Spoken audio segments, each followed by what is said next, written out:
अस्सलाम वालेकुम रहमतुल्लाह। अल करीम किचन में आप सबको खुशामदीद। एक बार फिर एक नई रेसिपी के साथ, एक नई वीडियो के साथ आपकी खिदमत में हाजिर हूँ। आज मैं लच्छेदार पकोड़े बनाने जा रहा हूँ। बहुत ज़बरदस्त तैयार होते हैं। रेसिपी बहुत आला है। जो चीज़ें बीच में इस्तेमाल होती हैं पकोड़ों को बहुत करारा बनाती हैं। लच्छेदार पकोड़े बनाने के लिए हम किन चीज़ों की ज़रूरत है वो मैं आपके साथ शेयर करता हूँ। जैसा कि आप स्क्रीन में देख सकते हैं, आलू इस तरीके से मैंने बारीक बारीक काट लिए हैं। अगर हो सके आप थोड़े से और बारीक कर लें। इस तरीके से 3 अदद मोटे से साइज़ के आलू लेके, बड़े साइज़ के, वो मैंने काट लिए बारीक बारीक। मसाले जो हैं वो मैंने क्या यूज़ करने हैं वो मैं आपके साथ शेयर करता हूँ। जैसा कि आप स्क्रीन में देख सकते हैं, बेसन बेसन हमने ज़्यादा यूज़ नहीं करना। फ़िलहाल 4 टेबल स्पून मैंने लिया है। इसमें से कुछ यूज़ करूँगा क्योंकि लच्छेदार पकोड़े जो होते हैं उसमें ज़्यादा बेसन जो है वो इस्तेमाल नहीं होता। 4 टेबल स्पून बेसन, 1 टीस्पून हल्दी, 1 टीस्पून ज़ीरा, 1 टीस्पून नमक, 1 टेबल स्पून दादड़ कुटी हुई मिर्च सुर्ख, 1 टीस्पून पिसी हुई सुर्ख मिर्च और साथ में सब्ज़ धनिया। इन तमाम चीज़ों की मदद से मैं आलूओं को तैयार करूँगा पकोड़े बनाने के लिए। मेरे साथ ही रहें और एंड तक वीडियो को ज़रूर देखें कि किस तरीके से लच्छेदार पकोड़े जो हैं वो तैयार किए जाते हैं। अभी तमाम मसाले बारी बारी आलूओं में ऐड करेंगे। मसाले ऐड करने से पहले आलू जो हैं उनको इस तरीके से थोड़ा सा फैला लेंगे और हल्का हल्का सा नमक तमाम आलूओं पे इस तरीके से हम छिड़कते जाएंगे। नमक आप अपने जायके के मुताबिक भी इस्तेमाल कर सकते हैं, इसमें कोई पाबंदी नहीं। इस चीज़ का आप ख्याल रखें।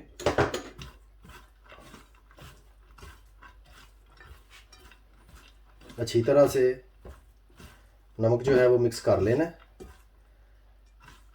आलू आपने जब काट लेने हैं साथ साथ पानी में भिगोते जाना है। आलू काले बहुत जल्दी हो जाते हैं। अगर तो आप उसी वक्त बना लेते हैं वो ठीक है, लेकिन कोशिश करना है कि आलू जो है वो ब्लैक ब्लैक ना हो। पानी में रखने की वजह से आलू जो है वो, आलू की तारें जो हैं वो सख्त होंगी। जो ही नमक आप लगाएंगे ये बिल्कुल नरम हो जाएंगी। ये चीज़ आपको लच्छेदार पकौड़ा बनाने में बहुत आसानी पैदा करेगी। ये देखिए अभी बिल्कुल नरम हो रहा है। इसी तरीके से जिस तरह मैंने बीच में नमक ऐड किया है, हल्दी,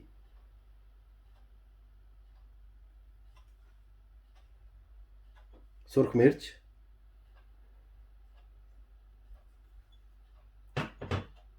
यानी कि तमाम मसाले जो हैं वो मैं बारी बारी ऐड करूँगा इस तरीके से।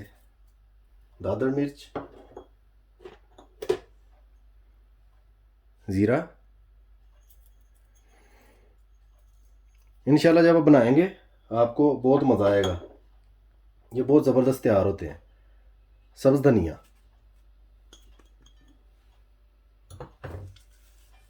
इन तमाम चीज़ों को भी एक दफ़ा इस तरह मिक्स करके अच्छी तरह से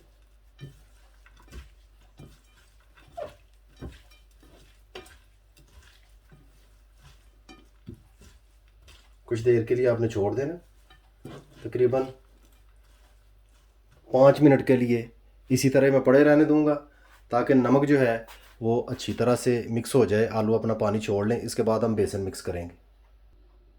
माशाल्लाह तकरीबन 5-7 मिनट मैंने ऐसे ही आलूओं को रखा है। अभी मैं बेसन जो है वो आहिस्ता आहिस्ता मिक्स करूँगा।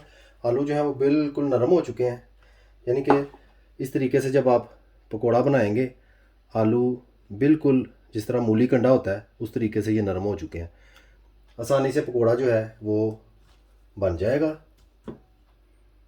बेसन जो है वो इस तरीके से ऐड करना है। आप देख सकते हैं इतना ज़्यादा नहीं ऐड कर लेना, पहले थोड़ा सा बेसन ऐड करना है। बेसन ऐड करने का मकसद हमारा सिर्फ़ और सिर्फ ये है कि आलू के जो तार हैं वो आसानी से आपस में मिल जाएं। जब ऑयल में हम उनको ऐड करें तो आलू की तारें जो है बिखरे ना, अलहदा ना हो जाएं, वो जुड़कर पकोड़े की शक्ल में आ जाए। थोड़ा और ऐड करूँगा मैं।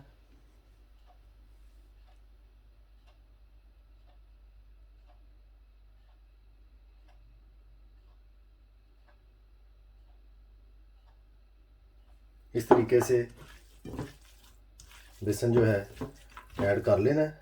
ये माशाल्लाह अभी इकट्ठा होना शुरू हो गया, हालांकि इतना बेसन मैंने ऐड नहीं किया, अभी इतना ही बेसन मैं रहने दूंगा।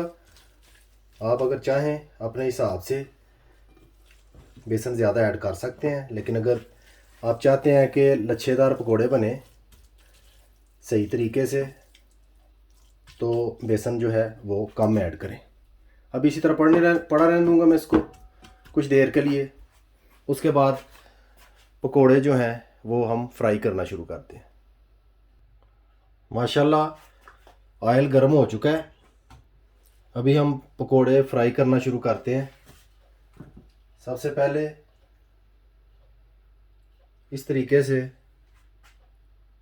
आप देख सकते हैं कुछ आलू जो है वो अपनी तली पर रख के यानी हथेली में रख के आपने गुलाई की सूरत में उनको करके इस तरह से ऑयल में ऐड कर देंगे। इसी तरीके से बारी बारी हम ऑयल में ऐड करेंगे।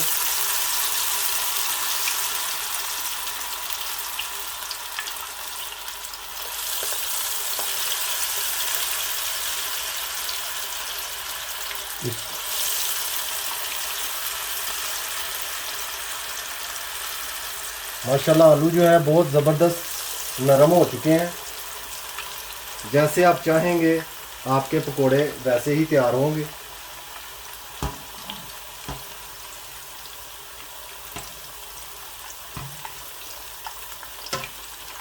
बेसन का सिर्फ ख्याल रखें, अगर आप बेसन ज़्यादा डालते हैं तो फिर कोई फ़ायदा नहीं इस तरीके से आपको बनाने का।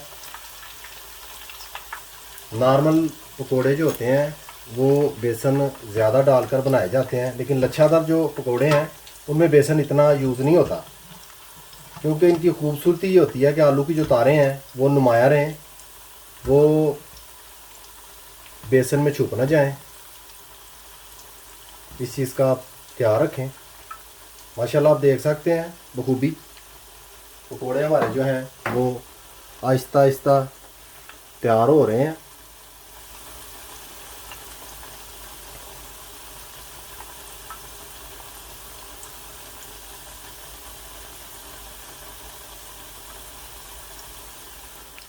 जो ही पकोड़े तैयार होते हैं मैं आपकी खिदमत में दोबारा हाजिर होकर आपको दिखाता हूँ।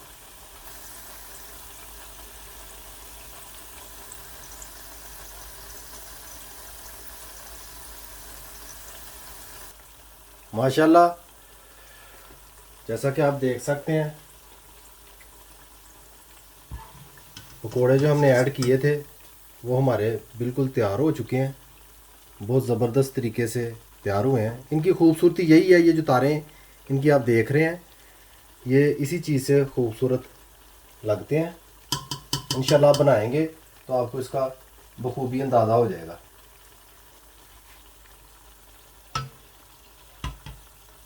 अब ये तमाम पकोड़े जो हैं मैं बाहर निकाल लूँगा इस तरीके से।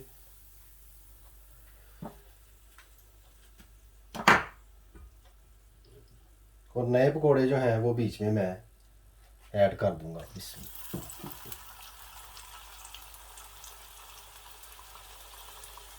कोशिश करें आंच ज़्यादा तेज़ ना हो, नहीं तो पकोड़ा ऐड करते ही इसकी तारें जल जाएंगी, आलू जो हैं वो जलना शुरू हो जाएंगे,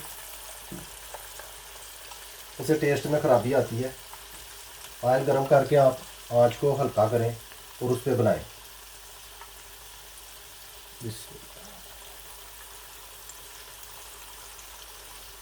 माशाल्लाह और पकोड़े मैंने ऐड कर दिए बीच में। यूँ ही ये तैयार होते हैं मैं दोबारा आपकी खिदमत में हाजिर होकर आपको दिखाता हूँ।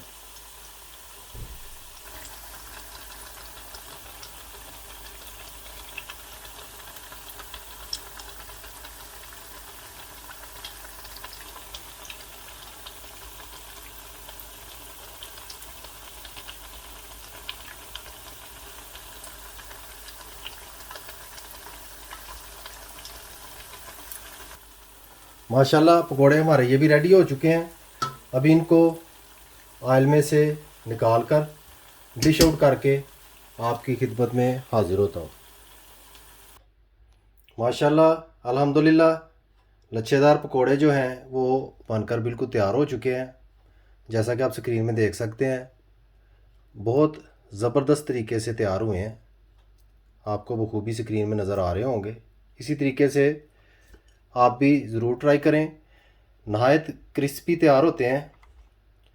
इंशाल्लाह जब आप बनाएंगे आपको खूब मज़ा आएगा। इस चीज़ का आपको अंदाज़ा हो जाएगा। उम्मीद करता हूँ रेसिपी आपको पसंद आएगी। रेसिपी अच्छी लगे, वीडियो पसंद आए, लाइक कीजिए, शेयर और सब्सक्राइब भी ज़रूर करें और बेल आइकन बटन को याद से दबा दें। उससे मेरी हर आने वाली वीडियो जो है वो आपको वक्त पर मिल जाया करेगी। मुझे अपनी ख़ास दुआओं में याद रखें। सदा खुश रहें। अल्लाह हाफिज़।